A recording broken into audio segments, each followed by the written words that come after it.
오늘 보실 성경 말씀은 사도행전 1장 8절입니다. 오직 성령이 너희에게 임하시면 너희가 권능을 받고 예루살렘과 온 유대와 사마리아와 땅 끝까지 이르러 내 증인이 되리라 하시니라. 아멘. 넓은 의미에서는 예수를 믿는 모든 사람들은 그리스도의 제자들입니다. 예수를 믿지 않다가 예수를 믿으면 생활에 많은 변화를 가지게 됩니다. 그것은 목적이 달라졌고 사는 방식을 여러 가지로 다르게 제시하셨기 때문입니다. 그것이 싫다고 한다면 그리스도를 믿는 자가 되지 못하는 거죠. 그리스도를 믿는다고 하는 것은 생활 전부를 다른 뜻으로 살게 되는, 또 그렇게 교훈하신 말씀대로 사는 것을 말합니다. 그 중에서 우리의 신앙의 모델이 되는 사도들이 어떻게 주님을 닮고 살았느냐 하는 것을 살펴봄으로써 우리가 사도적 신앙을 전승받아서 오늘날까지 왔는데, 바른 믿음의 표준이 되는 사도들의 그 신앙을 따라서 우리들도 삶을 살펴봐야 할 것입니다. 사도들이 예수님께서 지상에 계실 때 사복음서 시절에 있었던 그들의 삶의 행위와 사도행전에 나타나는 그들의 삶의 태도는 많이 차이가 납니다. 같은 사람인데 단 며칠 만에 어떻게 그렇게 변화를 받았는지, 그것은 성령의 충만함을 받고 난 뒤에 일어난 현상이었습니다.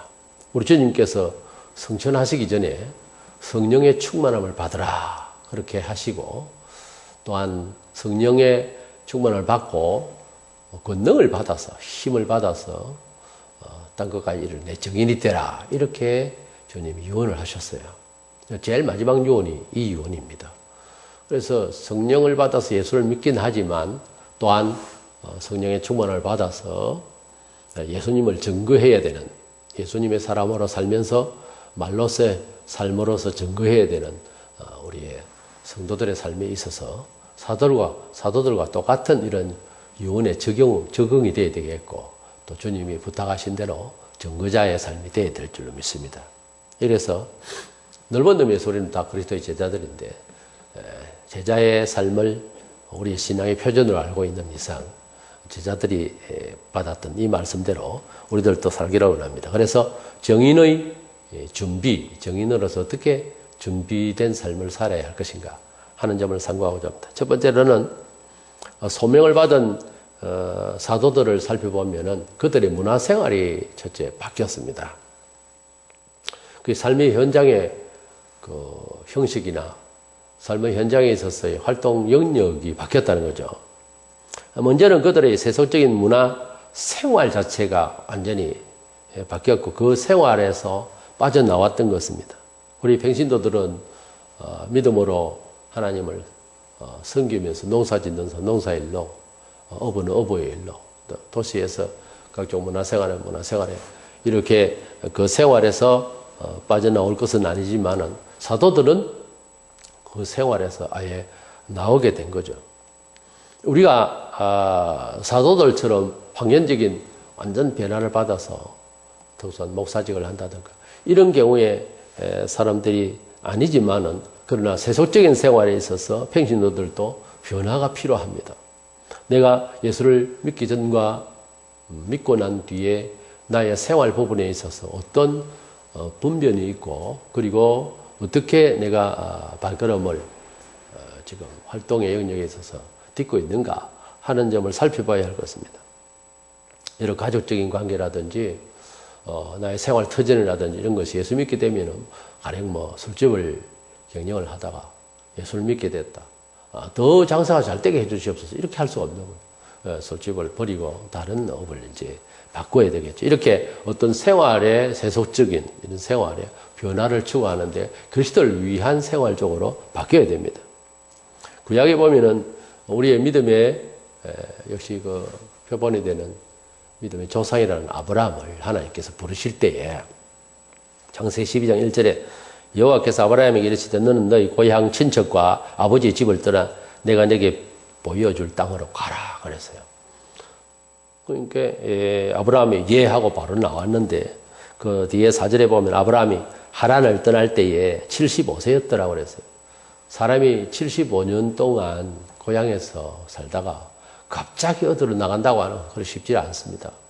이웃관계, 관계라든지 여러 가지 그 관습 속에서 살아가는 이런 과정에 갑자기 다른 식으로 살아간다고 하는 것, 고향을 떠난다고 하는 것은 절대로 그것이 쉽지 않아요. 그러나 아브라함은 바로 즉각적으로 순종해서 갈 바를 알지도 못하면서 하나님께서 가자고 하니까 고향과 친척을 떠났다. 이 말은 고향을 떠나기도 어렵고 친척을 떠나기도 어렵다 그 말이에요. 그래서 하나님께서 부르신 대로 이렇게 순종을 했던 아브라함을 봅니다. 그래서 아브라함을 순종의 믿음이라 그런 믿음을 가져야 된다고 믿음은 아브라함이 우리 믿음의 조상이 된다고 하는 차원에서 순종이 믿음이라는 겁니다. 예수님께서 또 소원대로 제자들을 12를 부르실 때 세리관에 이제 일을 하고 있는 마태도 부르실 때 마태야 나와서 제자가 되라 했을 때 바로 따라 나왔습니다.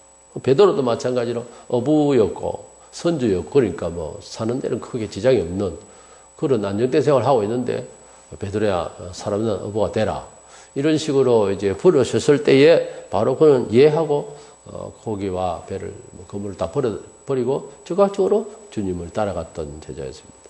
약간 미스터리가 있습니다. 사람이 어떻게 그럴 수가 있는가? 아브라함에게나 예수님의 제자들이나 똑같은 겁니다, 사실은. 근데 그런 일이 지금도 혹 있을 수가 있습니다.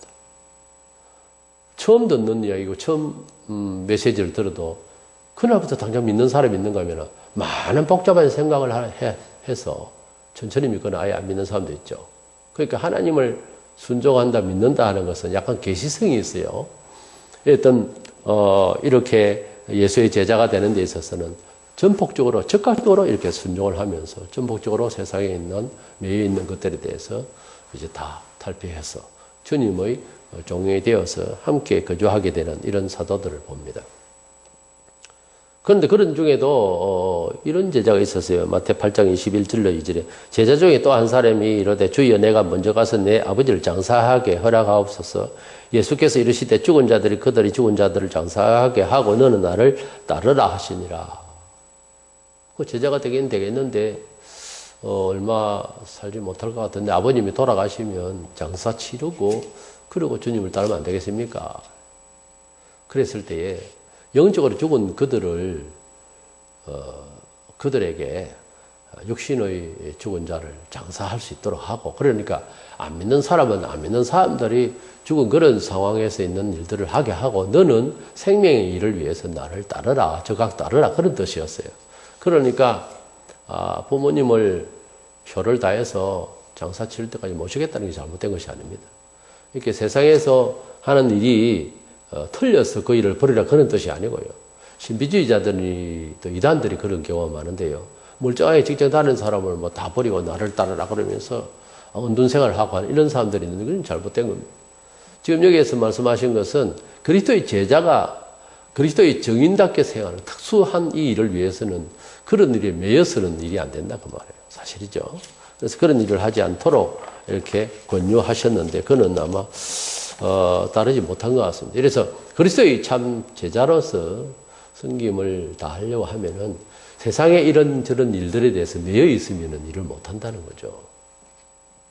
그리고 사도들은 이 세상 문화 생활에서 직장에 뭐 든든한 생활이든 어쨌든 간에 다 버리고 나왔을 때에 주님과 함께 침식 생활을 같이 했습니다.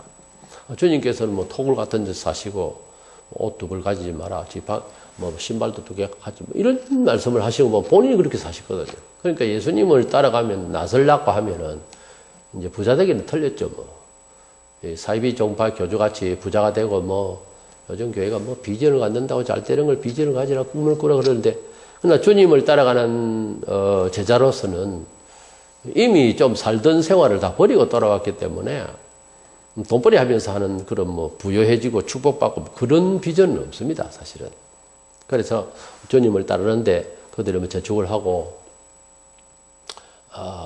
기적을 이루어서 많은 사람들한테 돈 봉투를 받고 그래가지고 집도 짓고 하였더라. 뭐 그게 아니에요.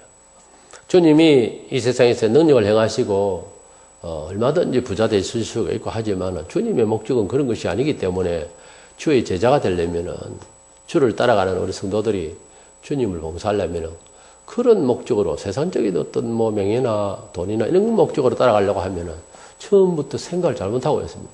주님이 바라시는 것은 하나님 나라의 왕성한 그런 그 전파이며 우리가 최종적으로는 하나님 나라에 새 하늘과 새 땅에 가자고 권유하는 그것이 복음이에요. 복음의 목적은 영생부활입니다. 우리가 속죄를 받고 영생부활을 받아서 하나님 나라에 눈물이 없고 아프면 영원한 나라에 우리 가자. 그것을 전하려고 하는 이 일에 뭐 돈을 생각하고 부자 되는 걸 꿈꾸고 그거는 본래 목적이 아니에요. 예수님께서 그걸 꼭 필요하고 해도 되고 안 해도 되고 뭐 그런 차원인 것도 말씀을 하셨을 겁니다. 근데 그게 아니었어요. 또 주님 자신이 어지간히 잘 사시면서 하실 수도 있거든요. 근데 그런 일은 전혀 없습니다. 때문에 제자들은 주님을 그저 모든 것에 중심으로 두고 주께서 원하시는 대로만 따라가기를 작정을 한 사람들입니다. 그러다 보니까 살아가면서 부자 되는 그런 꿈도 꾼 적도 없고 그렇게 의뢰를 한 적도 없어요. 그런 가운데서 주님이 한번 물으셨습니다. 누가복음 22장 35절에 그들에게 이르시되 내가 너희를 전대와 배낭과 신발도 없이 보내었을 때에 부족한 것이 있더냐 이르되 없었나이다 그랬어요. 우리가 주님을 따라가면서 너희들이 나를 따르고 나의 제자가 되는 가운데서 너희들이 세상적으로 살던 때하고 지금하고 달라졌을 건데 그래 나를 위해서 일을 하고 하는 가운데서 부족한 것이 있더냐 없었나이다 그랬어요. 분명히 여기 없었나이다. 없기는 뭘 없겠습니까? 객관적으로 보면은 전에보다 못 살고 있는 상황이에요. 그런데 없었나이다. 주님의 제자로서 살아가는 데는 부족함이 없습니다. 그 말입니다. 우리가 그리스도인답게 살아가는 삶의 생활 가운데서는 뭔가 빼앗길 수도 있고 기회를 놓칠 수도 있고 손해를 많이 볼 수도 있습니다. 그런데 그 손해를 봤다고 주님을 따라간답시고 좀 더 주님의 사람으로 살아가는 생활 정리를 하다 보니까 세상적으로는 많이 돈과 기회를 잃을 때에 계속해서 주님 앞에 저 손해봤거든요. 주님 저 손해되거든요. 이런 거 있으면 안 됩니다. 제자들은 부족한 게 없었나이다. 내가 주를 사랑하며 주님을 더 위하여서 사노라고 세상 것 버린 것 이것에 대해서 후회 없습니다. 그 말입니다. 아니 그런 생각도 아예 안 합니다. 그래서 내게 부족한 게 있더냐? 이러면 아니요 없었나이다. 행복하나이다. 족하나이다. 충분하나이다. 부족한 게 없었나이다. 이것은 그리스도와 함께 살아가는 제자로서의 삶이 그렇다는 것이지 객관적으로 세상적으로 예수님을 만났더니 뭐 사는 것도 좋아졌고요. 뭐 괜찮습니다. 그런 뜻이 아니에요. 그러니까 주님을 위하여 살아가는 나의 삶이 부족함이 없나이다. 내 생활에 부족함이 없나이다. 이 자족하는 마음, 감사하는 마음이 이제 사도들의 고백에서 보면 우리가 주님을 위해서 봉사하는 일에 11조라든지 감사라든지 또는 여러 가지 이웃을 위해서 돌보는 거라든지 공동체를 위해서 시간을 내고 또 희생하고 실질적으로 또 몸으로 뛰고 그리고 과분한 충성으로 많은 희생을 하고 하는 것에 있어서 뭐 보상도 별로 없고 그런 것 같지만 주님을 위해서 옥합을 깨뜨려 정말 300대나 되는 옥합을 깨뜨려서 주님을 섬기는 이 여인처럼 그저 그냥 이렇게 해도 늘 부족합니다 하면서 감사함으로 섬기는 자의 마음속에는 족하나이다. 감사하나이다. 이런 마음이 있어야 그 일을 할 수 있잖아요. 저 아까운데 이러면은 이제 이게 얘기가 안 되는 거예요. 주님을 위하여 단서가 주님을 위하여 살아가는 주님을 가까이 살아가는 영적으로 좀 가까이 하기 위하여 잃어버린 것들 세상에 잃어버린 것들에 대해서 계산이 안 되어져야 됩니다. 이 제자들은 아니요 부족한 게 없었나이다. 이게 제자 되는 고백이에요. 그래서 우리들도 제자들처럼 이와 같은 고백하는 신앙. 여러 가지 잃어버려도 주를 위하여서 살아가는 내 삶의 모양새가 오히려 더 주의 제자에 가깝다고 싶으면은 세상적으로 좀 뭔가 잃어버린 것 같은 것이 있어도 주여 부족한 게 없었나이다. 이런 고백이 있기를 원합니다. 이제 두 번째로 우리가 이러한 예수님의 제자가 되고 예수님을 증명하는 삶을 살아가기 위해서 먼저 이렇게 사회 문화적인 이러한 삶의 환경에서 바뀌어야 되지만은 또한 정인의 삶을 살려고 하면은 성령의 충만함을 받아야 됩니다. 이 성령의 충만함을 받아야 남달리 교회의 충성자가 될 수가 있습니다. 그냥 예수님을 믿음으로 교회 왔다 갔다 하는 정도가 아니고 성령의 간절함으로 기도함으로 성령의 충만함을 받는 이런 은혜를 받아야 하나님의 사람으로 살아가고 또 예수님을 증명하는 데 큰 힘을 받습니다. 제자들이 성령의 은혜로 예수님을 구주로 알게 되고 또 중생함을 입고 또 하나님의 말씀을 깨닫고 성령의 감화로 다 되어집니다. 그러나 그것으로서는 증거하는 일에는 부족했습니다. 성령의 감화가 없이는 어떤 면에서는 기도 생활도 계속 안 돼요. 성령의 감화가 있으면은 온몸이 답니다. 달아서 벌벌 끓습니다. 그래서 계속 기도해야 되고 매일 기도해야 되고 무슨 일을 기도해야 되고 그렇게 돼버립니다. 사복음서 시절의 제자들이 예수님을 깨닫고 성령의 감화를 받고 다 됐어요. 중생활을 받고 그 내용상으로 보면 다 거듭났어요. 그랬는데 가룟 유다만 빼고 그냥 14년 8절로 10절을 보면 목욕한 자가 아니라고 했거든요. 목욕은 중생을 말하는데 다는 아니니라 이런 가룟 유다를 두고 하는 말이거든요.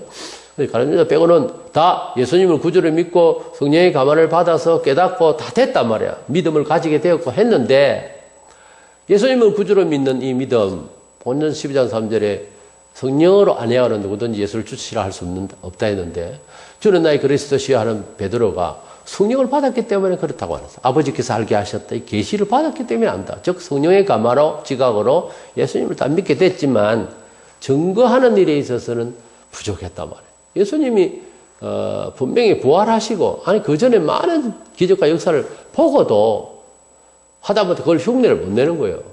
왜냐하면 성령의 강한 은혜를 아직 받지 못했기 때문입니다. 성령이 중생의 영이 있는가 하면 증거의 영으로 임재하거든요. 그러니까 중생의 영을 가지고서는 감각적으로 예수님이 구주고 이런 정도만 알지 증거하는 일에는 용기가 안 난단 말이에요. 내가 분명히 예수님을 구주로 믿는데 전도하러 나간다 해도 부끄러워가지고 사람은 못 제도 그 이해해요. 왜냐하면 성령의 증거하는 성령의 감화가 없이는 힘들어요, 사실. 그래서 그렇게 한다고 해서 예수를 안 믿는다는 뜻은 아니고요. 예수님 믿긴 믿는데 일제 때와 같이 이렇게 환란이 왔을 때 예수를 믿기는 믿는데 죽인다고 하니까 믿는다 말로 뭐라는 거예요. 그러니까 증거를 하고 담대하려면은 또 다른 감화가 필요한 거예요. 그게 바로 사도행전 1장 8절입니다. 이것은 다른 말로는 여러 가지 시비가 있는 구절인데 불세를 받는다는 말을 잘못 알아들으면 꼭 방언을 해야 되고 불과 같은 성령을 받았으니까 불세례 되라는데 사실은 불세례는 중생의 세례를 말하는데 신약적인 표현이지만 그러나 새로운 체험적 증거를 위한 충만한 은혜는 받아야 됩니다. 왜냐하면 예수님께서 성천하실 때에 이미 성령 받은 사람인데도 성령 받아라는 말을 1장 8절에 여기 왜 합니까? 바로 증인이 되기 위해서 그런 성령의 충만을 받아야 됩니다. 요한복음에 주님께서 말씀하시기를 성령이 그가 오시면 내게 대하여 증거할 것이 했잖아요. 그렇기 때문에 그 성령은 아직 안 받았단 말이에요. 증거하는 성령은 아직 안 받았다는 말 아닙니까? 그러니까 예수를 믿는 성령은 받은 거 맞거든요. 이슬같이 내려서 언제부터 우리가 믿어 듣는지 성령이 이미 믿게 한 것은 사실이에요. 성령이 없이는 절대로 성경을 시인하지 않습니다. 누구나. 절대로 안 됩니다. 국문학자가 있는다고 해서 그걸 이해할 수 있는 것은 아니에요. 성경은. 앞뒤가 자꾸 틀려 보입니다. 성령을 받으면 앞뒤가 통해요. 그러니까 성령으로는 예수를 구주로 믿는데 증명하기 위한 힘은 받아야 됩니다. 따로. 그래서 제자들은 기도를 열심히 해서 성령의 충만함을 받았습니다. 그랬을 때는 먼저 첫째 나타난 현상이 아주 힘있게 여기에는 능력있게 이렇게 설명해야 되겠습니다만 능력있게 증거할 수 있었습니다. 본문에 오직 성령이 너희에게 임하시면 너희가 권능을 받고 했다. 이 권능이라는 말이 두나미스라고 하는데 영어로는 다이나마이트라고 해요. 다이나마이트가 팍 터지듯이 성령의 놀라운 뜨거운 힘이 임재한다는 거예요. 사람이 큰 능력이 힘이 임재하는 것은 꼭 성령님의 큰 감화가 아니라도 사람이 때로는 엄청난 담력이 생길 때가 있어요. 왜냐하면 무슨 책임을 지고 어떻게 해야 될 때는요. 두려움이 없이 막 나가는 경우가 있습니다. 군인이 전장터에 나간다든지 내 자식이 물에 빠졌는데 건져야 되겠다면 나는 수영도 못하는데 뛰어들어서 막 알을 건져야 되겠다고 막 바둥거린다든지 이런 어떤 갑자기 임하는 사람의 놀라운 의지 밖의 어떤 힘이 생기거든요. 그런 게 있어요, 갑자기. 갑자기 그러한 큰 힘이 생기는 겁니다. 그와 같이 성령님의 큰 힘이 생기면은 지각도 막 넘쳐나고 강한 용기가 생기는 겁니다. 같은 예수를 증거하는 것도 힘이 나기 때문에 가능한 거죠, 전도하기가. 그래서 성령의 큰 감화는 어쩔 수 없이 받은 사람만이 일할 수 있는 거예요. 이렇게 증거할 수 있는 성령의 감화, 이것이 필요합니다. 그렇기 때문에 우리가 그리스도를 믿는 것하고 증거하는 것하고는 좀 차이가 있어요. 그래서 정인으로서 나서려면 준비되어야 될 게 성령의 큰 감화를 받았느냐. 저 목사인 저는 그런 말을 물어봅니다. 개인적으로 사람들에게. 그런 은혜를 받았습니까? 은혜를 받지 못하고는 안 돼요. 은혜를 크게 받아야 그 일을 할 수가 있습니다. 은혜를 받지 못한 사람은 은혜 받은 사람을 잘 따라야 됩니다. 따르도 안 하고 뭐도 안 아무것도 안 하면 그 그리스도를 위하는 사람은 아니잖아요. 성령은 그리스도를 위하거든요. 그래서 성령의 충만을 받은 사람은 나서는 거고요. 성령의 충만을 받지 못했지만 성령님의 일을 아는 사람은 내보내는 거죠. 가든지 내보내든지 둘 중에 한 가지를 해야 됩니다. 우리 그리스도인은 부름을 받을 때 전부 다 예수를 전하기 위해서 부름을 받은 사실은. 천국이 있어, 천국 갑시다. 그거 하기 위해서 우리가 부름을 받았다는 것, 그걸 아셔야 됩니다. 내 예수 믿고 기도해서 복 받고 그런 개인적인 무슨 예수가 그대를 위해서 복 주는 무슨 교주고 그런 게 아닙니다. 구약의 사사 시절에는 상당히 위험한 시기고 지도자가 없고 또 있어도 형편없이 이렇게 조변석게 하는 이런 아주 어려운 시기에 한 350년을 이스라엘이 방황하는 시기가 있었습니다.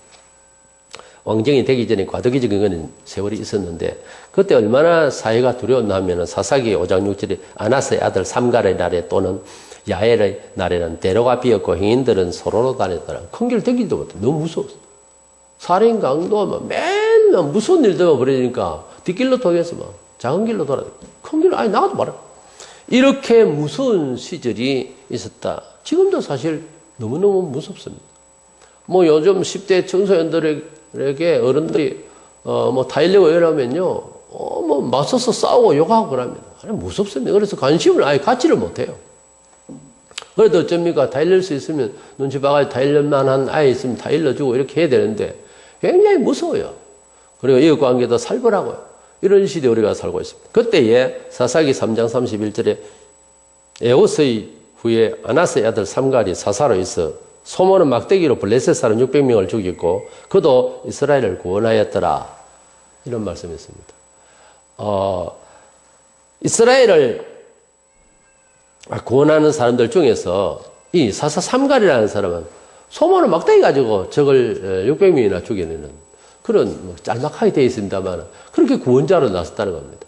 그러니까 소막대기지만은 일반 막대기가 아니라는 거죠. 이 막대기는 구원의 막대기예요. 이 막대기는 하나님의 그 일을 수행할 수 있는 그런 막대기.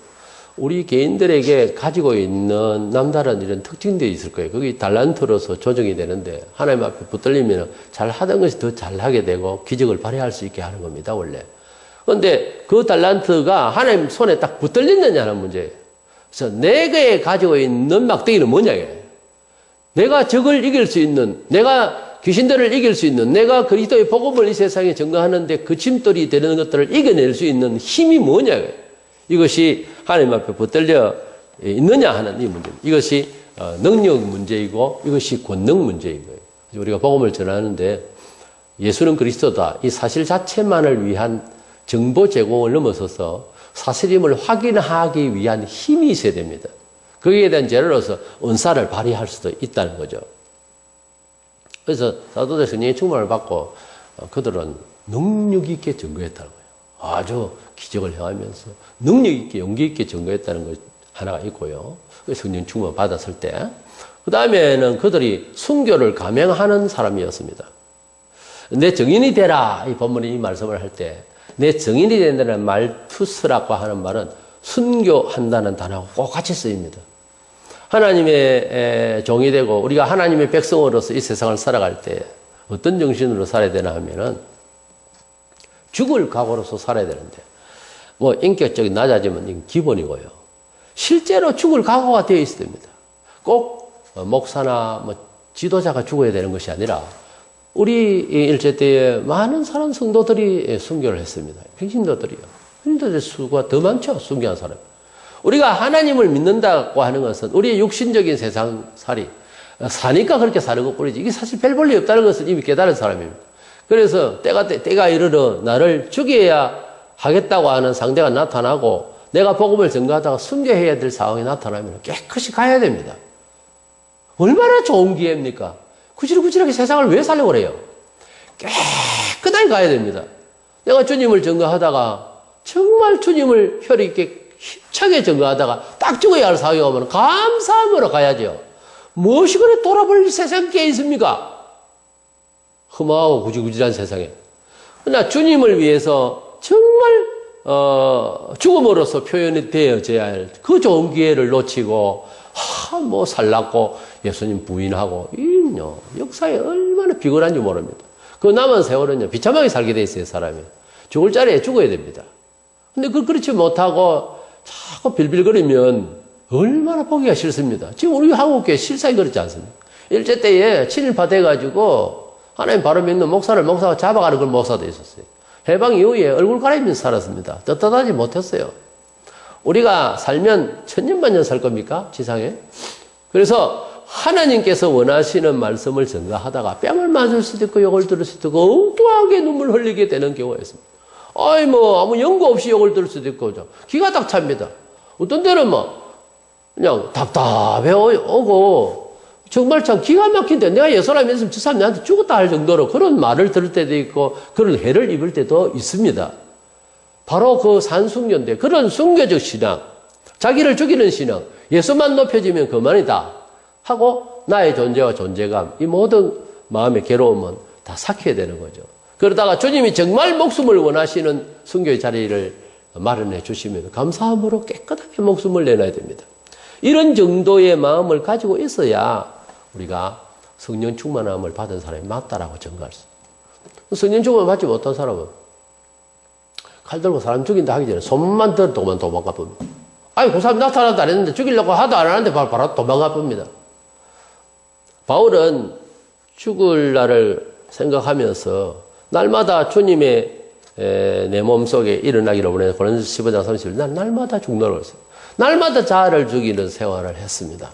그래서 그는 로마에서 목이 잘려서 순교를 당해야 되는데요.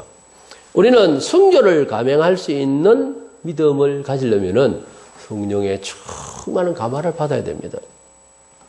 우리나라 신앙원 정도에 가면 정도의 주민이 90% 이상 기독교인입니다. 여기에는 문중경 여전도서 성결교입니다만 이 사람이 거기에서 희생을 했는데 1년에 몇 클래스 고모신이 닳도록 그렇게 많이 걸어다니고 1950년 10월에 그런 순교를 하게 됐는데요.